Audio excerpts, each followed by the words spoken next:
Así es, doña Adriana, tal vez queríamos conversar con usted de estos 7 casos que están en este momento de investigación en la Corte. ¿Se está persiguiendo a jueces en la Corte? Sí, mire, nosotros quisiéramos que eso no fuera así. Bueno, primero, buenos días. Buenos días.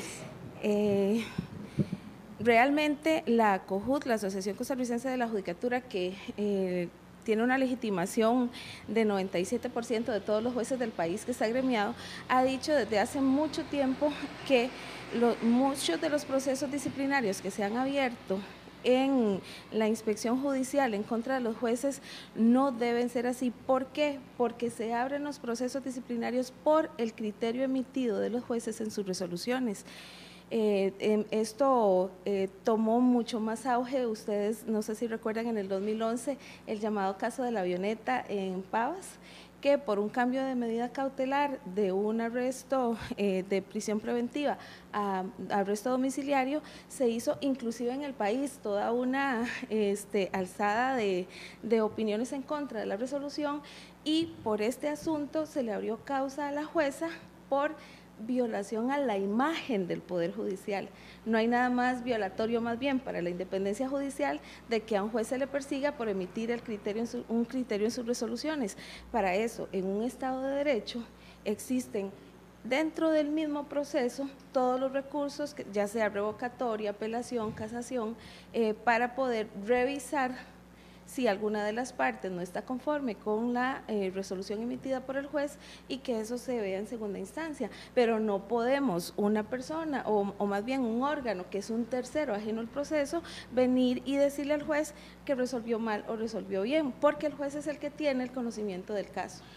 Doña Adriana, hay una problemática, digamos, a nivel nacional que tiene que ver con la imagen de la institucionalidad, ¿verdad? Es criterio de la asociación que se le está achacando, digamos, se le está tirando a los jueces esa responsabilidad en estos procesos, digamos, que el Poder Judicial le está achacando la responsabilidad a los jueces para tratar de limpiar esa imagen que se está creando. Bueno, nosotros creemos que esto más bien es algo estructural.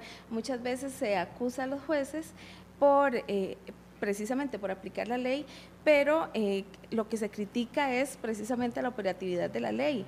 Pero los jueces que estamos sometidos a la Constitución, a las convenciones internacionales y a la ley, lo que tenemos que hacer es acatarla, y acatarla de forma imparcial, con el debido proceso, en Estado de Derecho, como le digo, todo conforme al ordenamiento a que nosotros nos regimos.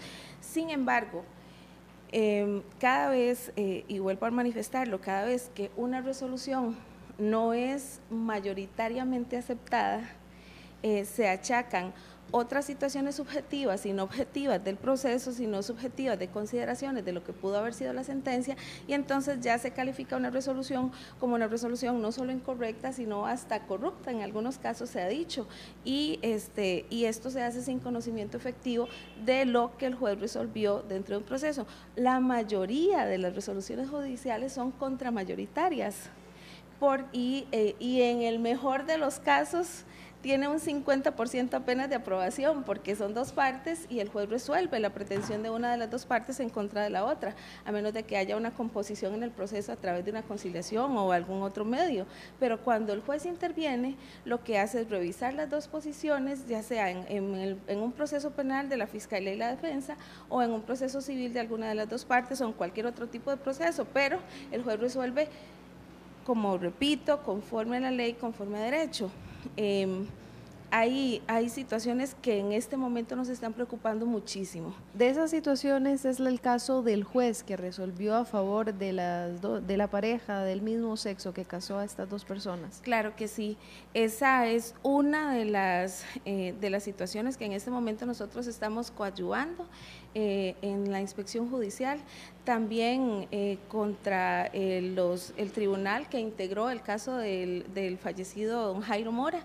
En el caso de don Carlos Sánchez… a este juez se le condenó ya, se le puso tal vez alguna sanción. No, todavía no.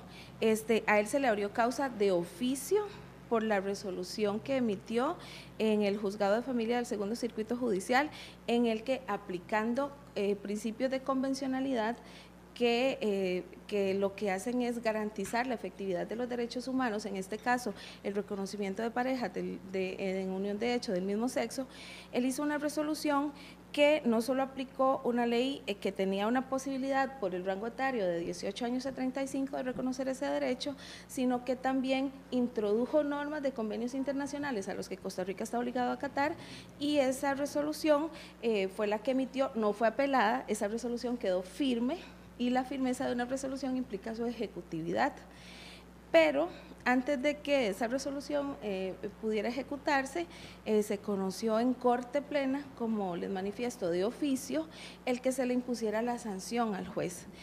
Hubo una primera votación que quedó 8-8, había entonces para sancionar o no sancionar, y luego hubo un desempate, quedó 8-9 la votación para que se suspendiera, no es que el proceso sea archivado, sino para que se suspendiera la aplicación del régimen disciplinario hasta tanto la Sala Constitucional no conozca varias acciones de inconstitucionalidad con respecto al tema. ¿Cómo la Judicatura analiza la escalada hacia el Comité de Derechos Humanos de Naciones Unidas que llegara hasta esos estratos este tema, digamos? Es una…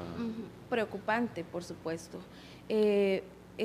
Por un lado, nos anima que las voces hayan sido oídas con respecto a que algo está pasando en el país. Costa Rica no puede darse el lujo de desaplicar principios importantes como el de independencia judicial en un país. Y la independencia judicial está bien lo demás, porque en el Poder Judicial lo que se hace es limitar poder, limitar excesos de poder, y aquí es donde tiene que estar una judicatura fortalecida, porque es la que garantiza que se aplique el derecho en todos los ámbitos del país. Entonces, ¿qué es lo que pasó en el Comité de Derechos Humanos de la ONU? Que se analizó el caso de Costa Rica, y una de las preguntas que se hizo fue precisamente por el caso de la sentencia del licenciado Sánchez, y parece que la respuesta que se dio no fue del todo satisfactoria, porque se decidió allí mismo, según me indicaron ayer, que se pidiera un informe directamente a través de la Cancillería, por supuesto, al Poder Judicial sobre las causas disciplinarias. En este momento nosotros tenemos 7 coadyuvancias al menos con respecto a este tema: aplicación del artículo 199 de la Ley Orgánica del Poder Judicial, que da la posibilidad a la Corte Plena de sancionar a un juez por lo que ellos consideren una aplicación errónea del derecho. Es un artículo que ya nosotros inclusive lo hemos cuestionado por inconstitucional, pero que en una votación de mayoría la Sala dijo que el artículo no era inconstitucional. Sin embargo, seguimos pensando que lo es, y que un artículo como este no puede estar en ninguna ley orgánica de ningún poder judicial del mundo, porque entonces abre el portillo para que cualquier resolución que no sea de agrado entonces pueda ser sancionado el juez por haberla emitido. Doña Adriana, ¿cuáles son los procesos o las acciones que están haciendo ustedes para coadyuvar a estos jueces que están pues siendo procesados? En primera instancia, internamente, en los procesos disciplinarios nosotros hemos solicitado que se acepte la coadyuvancia, obviamente con la venia de los jueces que están interviniendo como la parte afectada en esos casos. Además de que estamos analizando junto con CEGIL, que es una ONG para la Transparencia y Justicia Internacional, que se revise a través de la Comisión Interamericana de Derechos Humanos los casos específicos que vamos a presentar, si ha habido o no violación a la independencia judicial.